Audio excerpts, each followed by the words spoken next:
Assalomu alaykum aziz vatandoshlar, aziz kuzatuvchilar. Bugungi mana belgilangan navbatdagi reysimiz sizlarga e'lon qilib o'tganimizdek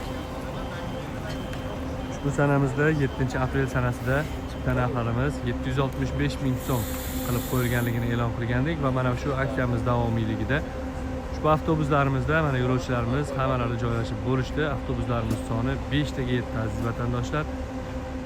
Bu navbatdagi ikkinchi avtobusimiz va bundan so'ng yana hali 3 ta avtobusimizni yo'lga kuzatib qo'yamiz. Siz ham mana shu ishonchli davlat nazorati ostida Rossiya Federatsiyasiga harakatlanadigan avtobuslarda o'z manzilingizga yetib olishni xohlasangiz, bemalol bizga murojaat qiling.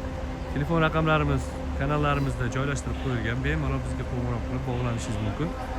Barcha ma'lumotlarni olib borishingiz mumkin aziz vatandoshlar. Tanlovda adashmanglar, faqatgina bizning avtobuslarni tanlashingizni maslahat qilaman va maslahat beraman. Sog' bo'linglar, salomat bo'linglar.